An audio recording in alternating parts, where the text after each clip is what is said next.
बिस्मिल्लाहिर्रहमानिर्रहीम। अस्सलाम वालेकुम नाज़रीन, आप देख रहे हैं प्रोग्राम पॉलिटिक्स एट 10 और मैं हूं नाया पतर। बात करेंगे पाकिस्तान की सियासत एक बार फिर नई करवट लेने जा रही है जब वज़ीर आला खैबर पख्तूनख्वा अली बिन गंडापुर ने मौलाना फजलुर रहमान को खुलेआम ललकारा और कहा, अगर हिम्मत है तो मेरे भाई से इलेक्शन लड़ो, तुम जीत नहीं सकते। जवाब आया मगर बराह रास्त नहीं, बल्कि मौलाना के भाई इंजीनियर ज़ियाउर रहमान ने वीडियो पैगाम के जरिए अली बिन गंडापुर का चैलेंज कबूल कर लिया। उन्होंने ना सिर्फ गंडापुर की सियासी हैसियत को चैलेंज किया बल्कि उन्हें यह भी बावर कराया कि मौलाना ने तो तुम्हारे लीडर को इक़्तिदार से घसीट कर निकाला था। ज़ियाउर रहमान ने कहा कि वज़ीर आला की इतनी हैसियत नहीं कि मौलाना का चैलेंज कबूल करें, अगर हिम्मत है तो अपने भाई से इस्तीफ़ा दिलवाओ और मेरा मुकाबला कराओ। इसके अलावा प्रोग्राम में शामिल करेंगे इस खबर को कि मुल्क की सबसे बड़ी सियासी जमात तहरीक इंसाफ इस वक्त अंदरूनी उलझनों और गैर यकीनी सूरत हाल का शिकार है।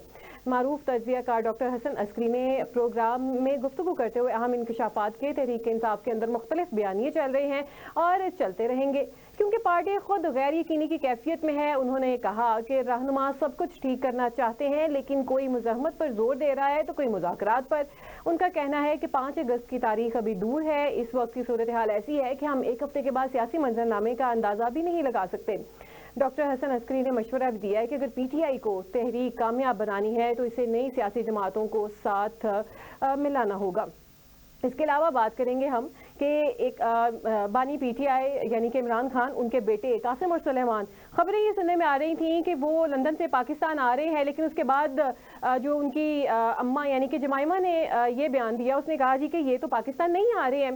दूसरी जानिब राना सनाउल्लाह ने कहा कि अगर जो है इमरान खान के बेटे पाकिस्तान आते हैं तो वो अरेस्ट हो जाएंगे और जो है उसके बाद ही ये किसी तहरीक का हिस्सा बन सकेंगे या पाकिस्तानी सियासत में उभर कर सामने आएंगे।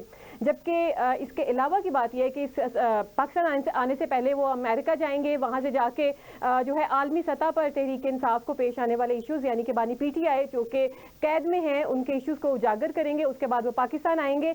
एक साइड पे माँ जो है वो पाकिस्तान नहीं आने दे रही बच्चों को, लेकिन जो फुप्पो हैं वो कहती हैं कि बच्चे जो है पाकिस्तान आएंगे। अब इसमें क्या होती है, क्या ये पाकिस्तान आते हैं, किस तरीके से पाकिस्तान की सियासत पर ये असरअंदाज होते हैं, ये हमारे आज के प्रोग्राम के मौज़ूआत हैं। इनके ऊपर बात करेंगे। इन पर बात करने के लिए मैं टेलीफोन लाइन पे ज्वाइन किया है डॉक्टर मुर्तज़ा ने, जो कि तज्ज़ियाकार हैं। जी डॉक्टर साहब अस्सलाम वालेकुम। जी डॉक्टर साहब बहुत शुक्रिया आपके टाइम का। जी डॉक्टर साहब, सबसे पहले मुझे ये बताइएगा, क्या अली बिन गंडापुर का मौलाना फजलुर रहमान को चैलेंज देना एक संजीदा सियासी इक़दाम है या सिर्फ अवामी मकबूलियत हासिल करने की कोशिश की है उन्होंने? हमने इससे सियासी भड़कें कहते, ये सियासी भड़कें होती हैं, वरना ग्राउंड रियलिटी तो सभी के सामने, कुछ कहने की जरूरत नहीं। जब इलेक्शन होगा वो जीत ले, पता नहीं क्या सिनेरियो होगा, क्योंकि with the passage of time चीजें बदलती हैं, वोट बैंक बदलता है, लोगों के रुझानात बदलते हैं। कल पता नहीं क्या होगा। मौजूदा हवाले से तो अगर फजल रहमान के भाई की या फजल रहमान साहब की बात करें तो वो तो उनसे हारे हुए हैं। ग्राउंड रियलिटी यही है। अब अगर उन्होंने क्या दिया तो मैं समझता हूँ कि ऐसे सियासी बयानात हैं और इस जगह पे आके, इस लेवल पे आके ऐसे बयानात देना ना कोई सूट नहीं करता उन्हें। पहले ना ही फजल रहमान साहब के भाई को, ना उन्हें, ना गंडापुर साहब को। तो इन्हें तो बड़े संजीदगी से बात करनी चाहिए। अगर कोई इश्यूज भी हैं, कोई क्लैशेस भी हैं, तो उन्हें बड़ा पोलाइटली डिस्कस करना चाहिए, क्योंकि गुस्से से, लड़ाई से मसले हल नहीं होते, मसले बढ़ते हैं। ये स्टेट का मैटर है, इनके घर की तो बात नहीं ना कि ये बढ़ के मारी। और स्टेट पे पब्लिक के वोट्स पे, अवाम के वोट्स पे, अवाम की सहूलतें देने की बजाय अवाम को चीट करके ये लोग, मैं सीधी बात करता हूँ, असेंबली में आते हैं, असेंबली में आके उनकी बात नहीं करते, उनके लिए कोई आवाज नहीं उठाते, उनके लिए कोई ऐसा काम, ऐसी कोई मूवमेंट नहीं करते जिससे डायरेक्टली पब्लिक को फायदा हो। तो पब्लिक के वोटों में मेरा ख्याल ये बढ़ के मानना भी मुझे नहीं अच्छा लगता। ना ही मैं समझता हूँ कोई भी सेंसिबल जो भी शख्स होगा वो कहता जी इन्होंने अच्छा किया, तो ये ठीक नहीं है। इससे निकल के बात करनी चाहिए, बहुत सहूलत से, बहुत मुदब्बराना तरीके से मसाइल को लेकर चलना चाहिए। मसाइल तजावीज सामने आनी चाहिए। जीत हार तो इलेक्शन में हो जाएगी, ये कौन सी बात है जी। तो ये इनके दोनों के बयानात, सॉरी इनके दोनों के बयानात थी, मैं समझता हूँ कि पॉलिटिकली मैं मचोर नहीं, वैसे तो माशाल्लाह से बहुत मचोर है, लेकिन जज्बाती होकर बयान देते हैं, ये ठीक नहीं है। ये ऐसा सियासी तकरीर तो हो सकती है, लेकिन जब वो इलेक्शन हो तो इन हालात में, जबकि मुल्क में ऐसे हालात पैदा हुए हैं कि अनसर्टेनिटी है, परेशानी है, लोग उलझे हुए हैं, बेरोजगारी का तूफान बरपा हुआ है, महंगाई का तूफान है, तो लोगों की सर्वाइवल मुश्किल है। इन हालात में इस बात को लेके चलना मेरा ख्याल के नहीं चाहिए, नहीं है। तो जिस तरीके से मौलाना फजलुर रहमान खुद मैदान में नहीं उतरा, लेकिन ये है कि वो उन्होंने अपने भाई को आगे कर दिया, क्या ये हिकमत अमली का हिस्सा है या कमजोरी है? क्या मौलाना फजलुर रहमान इतने कमजोर हो गए हैं? मौलाना फजलुर रहमान साहब उनसे 2 दफा हारे हैं इलेक्शन में, मेरा ख्याल 2 दफा ही हारे हैं, तो अब वो उनका बनता भी नहीं है, और उनकी अगर वोट बैंक उनका ज्यादा है तो मान लेना चाहिए, खुद में इम्प्रूवमेंट लानी चाहिए, ये बढ़ के नहीं माननी चाहिए ना। देखिए दोनों ही हमारे लिए काबिल एहतराम है, मौलाना फजल रहमान, उनके भाई गंडापुर साहब सीनियर है, मुल्की लेवल पे उनका नाम है, बल्कि इंटरनेशनल लेवल पे उनका नाम है, तो होते मस्त मैच्योर, उन्हें शो करना चाहिए कि वो मैच्योर है, इनमेच्योर बयान नहीं देने चाहिए। ये तो बच्चों वाली बातें होती हैं, इस लेवल पे जाके उन्हें बड़ी सेंसिबली, ताकि तनकीद कम हो, उन बयान होना चाहिए, उनका बालिदगी होनी चाहिए उनके बयान में। ये ऐसे बयान ना अब नहीं चल नहीं जाए, मजाक बनाएंगे लोग इनका। सर ये तो बयान हो गया, चले आप इसको बचगाना कहें या आप कहें कि इन्होंने वैसे ही बढ़ के मार दी, लेकिन जिस तरीके से आप क्या समझते हैं, क्या इंजीनियर ज़ियाउर रहमान में वो सियासी वजन और पजीर आई है कि वो अली अमीन गंडापुर जैसे तजुर्बाकार सियासतदान का मुकाबला कर सके? देखिए जो बातें मैंने कहा ना, फजल रहमान साहब बहुत मकबूल इंसान है, आलम है, उनका एक मुदब्बराना सोच है, फिक्र है उनका, और उनकी एक बड़ी वर्थ है। मैं बात करता हूँ, मैं बात उन्हीं उसी तरफ आ रहा हूँ। देखिए अगर वो नहीं हरा सके उन्हें, तो ये साहब तो नहीं ना हरा सकते। मैं ये कह रहा हूँ कि फजल रहमान साहब और उनका अगर आप कंपैरिजन करें तो फजल रहमान साहब बहुत ऊंची जगह पे बैठे हैं, ये उनसे कम है। अगर वो नहीं हरा सके तो इनका हराना मुश्किल है। इंतजार करें, जब इलेक्शन होगा तो पता नहीं क्या सिनेरियो हो, तब तक इंतजार कर लें और अपनी जो है ना अच्छाइयाँ सामने लेके, अच्छे काम सामने लेके आए, प्रैक्टिकली साबित करें कि एक दूसरे से बेहतर हैं। पब्लिक को तो फायदा हो ना, फिर पब्लिक उसे वोट भी दे देगी जो बेहतर होगा। ऐसे तो वोट नहीं ना देंगे, बढ़ के मानने से पब्लिक का क्या फायदा? ये तो इनका अपना को फायदा हो सकता है, अपना को बेनिफिट ले सकते हैं पॉलिटिकली, जैसे लेते हैं सभी लोग, तो वैसे नहीं। इसको मेरा ख्याल के इस बात को तो हमें इस लेवल पे इतना डिस्कस ही नहीं करना चाहिए, सॉरी टू से, क्योंकि ये बात तो उनकी बचगाना बात है, अपना आपका, आपके चैनल का और सुनने वालों का, देखने वालों का मेरा ख्याल टाइम जाया करेंगे। खैबर पख्तूनख्वा की मजमूई सियासत पर असर डालेगा? जी रिपीट कीजिएगा सर। ये जो सियासी मुकाबला है, ये सिर्फ एक हलके तक महदूद रहेगा या ये खैबर पख्तूनख्वा की मजमूई सियासत पर असर डालेगा?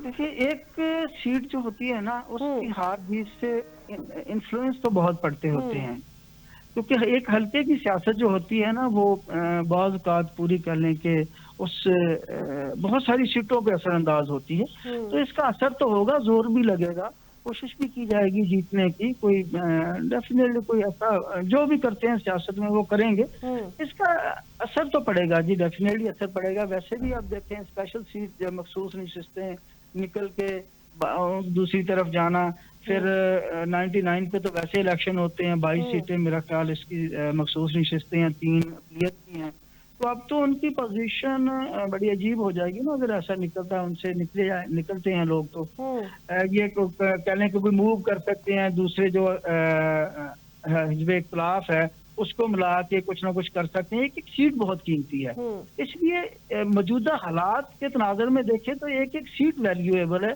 एक एक सीट असरअंदाज होगी। अच्छा सर, जिस तरीके से ज़ियाउर रहमान साहब ने कहा है, तो क्या वाकई गंडापुर खानदान की मकबूलियत में वाकई कमी आई है? नहीं देखे, पीटीआई खानदान को छोड़ दें, पीटीआई की मकबूलियत में कमी नहीं आई। अगर हम कह लें कि गैर जानबदाराना बात करें ना, वो तो with the passage of time voter ना अड़ गया है, वोटर बड़ा है, उसका सोच बदली नहीं, सोच पक्की होती गई है, इसलिए वहां से वोट लेना, पीटीआई के वोटर से वोट लेना दूसरी पार्टी का मुश्किल हो जाएगा। ठीक है। अच्छा सर, दूसरी जानिब हम बात करेंगे, जिस तरीके से ये बातें आ रही हैं कि एक जैसे मैंने प्रोग्राम का जिक्र किया था, क्या तहरीक इंसाफ वाकई क़यादत के बहरान का शिकार है या ये सिर्फ हिकमत अमली का फ़र्क है? देखिए कुछ गड़बड़ तो है इनमें, गड़बड़ से मुराद के कोऑर्डिनेशन की कमी है इनमें। मुख्तलिफ एक्चुअल ये है कि जो सीजन सियासतदान होते हैं ना, सीजन लोग हैं ये, नो डाउट, एजुकेटेड लोग हैं, ज़हीन लोग हैं, समझदार लोग हैं, अपने अपने फील्ड में बड़े जोड़ लेवल के लोग, लेकिन पॉलिटिकली जो है ना ये एक अलग प्लेटफॉर्म ही अलग है। इस फोरम पे आके कोऑर्डिनेशन की कमी पैदा होगी आपस में, लीडरशिप की कोऑर्डिनेशन में, और वो एक बात पे कह लें मुतफिक नहीं, और एज ए पार्टी वो बयानिए को लेके चल नहीं सके, बाहर निकलते कोई लेता है, कोई भी कह लें को मीडिया वाला कह लें या अपने तौर पे किसी ग्रुप में कह लें, जनरली कह लें, तो उनसे ऐसी बात हो जाती जो बात करनी नहीं होती। तो ये चीजें पार्टी की यूनिटी पे एक बामी जो इत्माद है, बामी एक इज्तिमाइयत जो है, उस पर असरअंदाज होती हैं। लेकिन इतनी बड़ी पार्टी है, इसमें ऐसी चीजें तो चलेंगी। देखिए इसकी पार्टी है और इस पार्टी में अनवा सोच के मुख्तलिफ करके, मुख्तलिफ अंदाज के, मुख्तलिफ इलाकों के, देखें सारे लोग इसमें हैं, तो इतना तजाद तो इसमें रहेगा। इससे ये नहीं कह सकते कि पार्टी कमजोर होगी, क्योंकि पार्टी कमजोर होगी जब वोटर इधर उधर जाएगा। और यहाँ तक मैंने देखा, ये दूसरे लोगों की बातें सुनी है या तज़किये देखी सुनी है, लोगों के रिमार्क्स देखें, तो वोटर अपनी जगह पे खड़ा है पक्का, बल्कि जितना जितना वक्त गुजर रहा है वो और पक्का होता जाता है, और उसका वोट बैंक पीटीआई का बढ़ रहा है। ये लीडरशिप की बात नहीं है, ये अवेयरनेस की बात है। ये इमरान खान की बड़ी सीधी सी बात है, इमरान खान की वजह से, और ये जो कुछ इनसे ऐसा हो गया कि उन्हें जेल में रख के केसेस बना के एक सिंपैथी भी आ गई है उस बंदे की, जो जिस जगह पे वो डट गया, कॉम्प्रोमाइज नहीं किया, ये बात भी आ गई। बहुत से लोग जो थे ना, दूसरी एक न्यूट्रल लोग होते हैं, जो ऑसिलेशन होती है जिनमें वो सस्पेंडेड होते हैं, देखते हैं किधर जाएंगे किधर, वो वोट भी इधर आना शुरू हो गया इमरान खान की तरफ। आल्दो के उनका कोई कह लें कि उनको फुल खिला के काम नहीं करने दिया जा रहा, लेकिन इसी वजह से लोग उनके साथ हो रहे हैं। जैसे आपने पिछले इलेक्शन में देख लिया, लोगों ने निशान ढूंढ के वोट डाले, तो ये हम नहीं कह सकते कि उनकी इस थोड़ी जो आपस में इनकी बामी जो थोड़ी कंफ्लिक्ट है इनका, वो सामने आते हैं। हाँ, इख्तलाफात वो पार्टी के वोटर पे असरअंदाज नहीं होगा उनका। बस थोड़ा वोटर को लाइन चाहिए, तो वो वोटर तो सीधा है पहले ही। मैं किसी के खिलाफ नहीं बात कर रहा, मैं जो ग्राउंड रियलिटी है उसके मुताबिक बात कर रहा हूँ। मुझे किसी पार्टी के से तजिया करते हुए मैं किसी पे को अपनी यूं कह ले कि जानबदारी नहीं बरतूंगा, मैं गैर जानबदार होकर बात करूंगा। जी, राना सनाउल्लाह साहब ने एक प्रोग्राम में गुफ्तगू करते हुए कहा कि इमरान खान साहब जो हैं वो इस्टेब्लिशमेंट के साथ मुज़ाकरात करना चाहते हैं। आपको लगता है कि वाकई वो सिर्फ इस्टेब्लिशमेंट के साथ मुज़ाकरात करना चाहते हैं और किसी के साथ नहीं करेंगे? अगर सच्ची बात मेरी सुने तो वो करनी ही उनके साथ चाहिए। जी जी सर, इस सवाल के ऊपर गुफ्तगू करेंगे, लेकिन यहाँ पे वक्त एक शॉर्ट ब्रेक है, ब्रेक के बाद हाजिर होते हैं। जी जी।